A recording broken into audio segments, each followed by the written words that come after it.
Okay, so this is bitmap to material. Like I said before, if you haven't activated your 30-day trial, then do that now. This is the time when you want to start using it. And we're probably not going to use it that much, so 30 days is plenty. And then you can play with it some more once you've actually done the course. Okay, so this is your window. Use your wheel, it will just scroll in and out, or you can use your right button and it will scroll in and out, and left button inside that window and move your mouse around, and that's it. That's all the controls you need. Don't need any more than that. Don't need to know anything up here for now.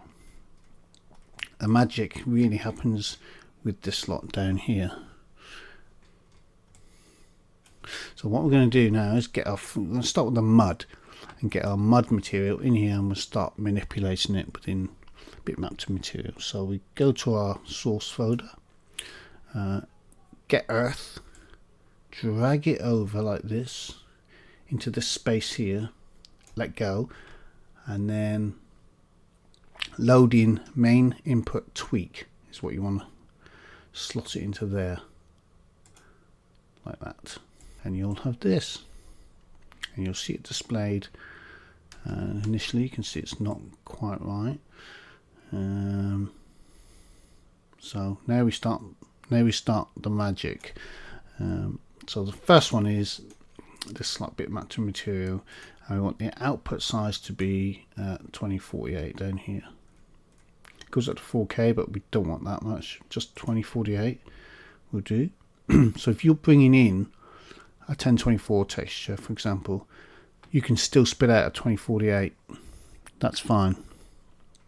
It will create a 2048 for you, no matter what your source image is. So that's the first thing. Random seed. Don't need anything. Earth. That's just the image that we put in there, so we can close that. Now some global values. So here's the tile one, so we want to make it tile, so we'll turn that on, and we want to turn it on to edges. That word, I don't even know what it, I don't even want to pronounce it, but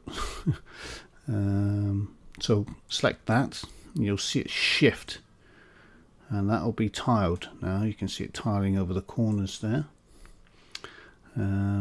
which is cool, and you can play with that if you want to. You can scroll these sliders around, and it'll, you can see it slowly altering the image, and it's just taking the seams and blending them more or less, depending on, it really depends on your image how much you want to do that. But with this one, because it's quite a noisy looking image, you probably don't want to do it too much, so I would just leave that. If you want to invert the relief, you can. There you go, and that shifts it, and that's quite a cool look, but I don't want that. I'm going to turn that off, back to what it was. So leave global. Okay, so relief, this is your normal pretty much. So how much intensity you want in your normal map. You can change the different frequencies if you wish, you know, it's entirely up to you. Some of these sliders aren't going to do a lot, so you know, some of them just leave as they are, and like I said before, it depends on your image. Normal intensity, now this, how much, you know, if you whack it right up, you got full normal. If you bring it down to nothing, you got no normal, and it turns out all smooth, and that just looks horrible, so you don't want that. You know, where we had it, maybe a little bit more, 24. Yeah, we can live with that. That looks quite cool. So set that to OpenGL for Unity, and you can see it's changing, already changing our little muddy texture quite substantially. It's quite rough, and we're gonna sort that out in a minute. Up here you can see, if we go along, you can see all the maps that it's, obviously there's no metal map because it's not metal, using the slider in Unity, we can tell it whether it's metal or not. And the way Unity handles terrain textures is slightly different to the way it handles normal material textures, because when we spit these out, our base color here is going to be our albedo, and we can put the roughness or the smoothness, sorry, I keep saying roughness, but it's the smoothness map into the alpha of our albedo. And that's a little bit confusing, because before our alpha for our albedo was transparency, but for terrain textures they're treated differently. So the alpha in our terrain textures is the smoothness, so we have to cut and paste that into these once we're done. Just make that fit there, we can see it now. So if you go along, you can see all the maps that we're creating. There's our normal maps, quite harsh actually. We could go back and tweak that. Height map we can use. Can we use that? I don't think we can use that in our terrain, so it's pretty useless, and we can't use ambient occlusion. So the ones we're really going to use is our base color, our roughness, and our normal map. Those are the three that are going to make up our terrain. So let's just bring our intensity for our normal map down a bit, soften it up a little bit, because that's quite intense.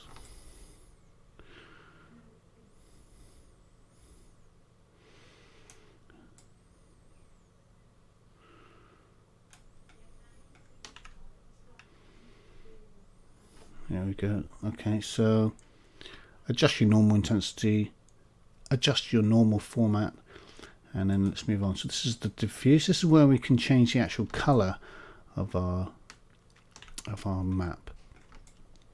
If you remember, I said not to worry too much in Photoshop, because here, you know, we can bring it down, we can brighten it up, we can, you know, we can change the luminosity of it, which is pretty cool. I want to make it a little bit darker. We can shift the hues, we can make it more, you know, literally change the color of it. I don't want to do that, so let's just put that back where it was. 0.5, so it's halfway. The contrast, it's just, you know, the thing is with this, it's just to play with it. Just play around with the sliders, see what you come up with, and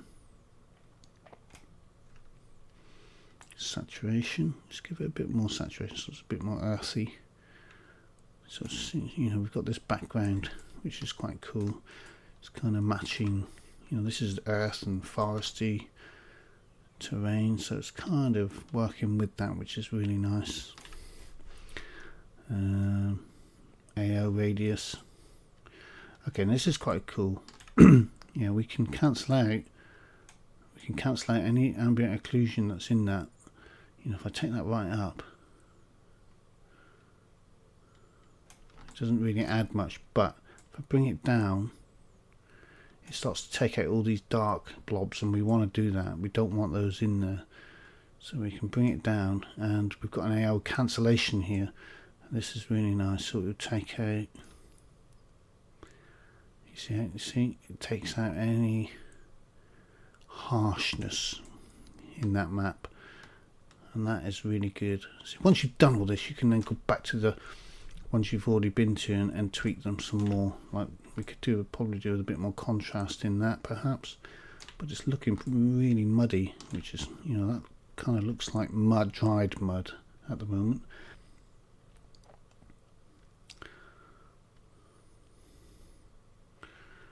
So we don't want those, so we've got to be careful, keep AO radius at 0, because we don't want any ambient occlusion in it really, and we can't use the map, so it's pointless having it, but we do want to cancel it out. So okay, and this is the diffuse details. This is just give it a bit more. Yeah, give it a little bit more on that. Take it up. See, it doesn't really make much difference. The base color map, obviously, because that's what we're in that now. So you can, we won't use metal. We won't use any of the metal maps because we can't use them in Unity. We have a slider to tell us whether it's metal or not, and anything in between. So we won't use that. So that's it for now. Roughness we can use, and just play with these. Roughness value, we can increase this up. So this is going to make it, you see how there's no sheen on that now. If I bring it down this way, I can make it super wet looking. I'm not sure, we really don't want that, so let's just put it in the light like that and just move this slider up until we get something that works. You know, don't want it to be too wet, because if you wanted wet mud, what you can do is create a separate texture. So you spit out one that's shiny and one that's not, one that's sort of, you know, it's got a high rough value so it looks wet, and one that doesn't. And then what you can do is you can use it as two separate textures. You can use the same bump, you can use the same normal, the same base color, but different rough maps, different smoothness maps, and then you can use it on the blend when we get into Unity. So, but I'm going to choose for this not to be wet. I don't want a wet looking material. I want it to be fairly dry looking at this stage. I'm not happy about these little white blobs in there, but we can sort them out later. Okay, so that's cool. Yeah. Okay, so that's that done. No point in going in metallic. We've got no, we can't use the metallic value, so we can leave that. Can't use ambient occlusion. You can add a bit of grunge, so we can turn that on. You can put a grid, although it won't make that much difference. Grunge choice does some difference, you know, just increase the balance of the grunge.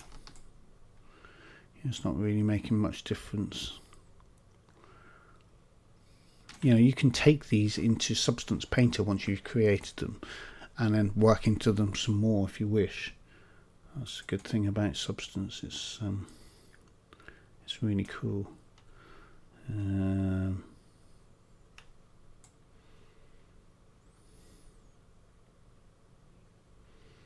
Yeah, it doesn't seem to be having much of an effect on this texture, so I'm going to leave the grunge, go to the advanced. No,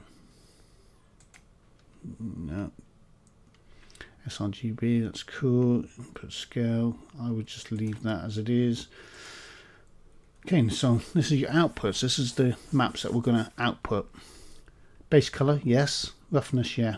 Metallic, no. We can't use it, so it's pointless spitting it out. Normal, yes. Height, no. I don't think we can use that, and we can't use ambient occlusion either. So these are the three that we can use, and we're going to have to blend these two together. We're going to have to copy the roughness, which is actually smoothness, into the alpha of the base color, and then we can use our normal as well. So that's cool. So that's it. That's what our Earth is going to look like. It's looking pretty cool. So let's spit them out. So to do that, we go to export as bitmaps up here. Click on that. Get this little box. Click base color. Click roughness and click normal. That's all we need. And in here, so all we're going to put in here is earth underscore percent u. That's all we need. Everything else set. Yeah. Correct folder, format, ticked, export. And that's it. So if you have a look in your folder now, you'll have earth base color, earth normal, and earth roughness. And that's exactly what you need. Cool. So let's do one more, and then I'm going to let you do the rest.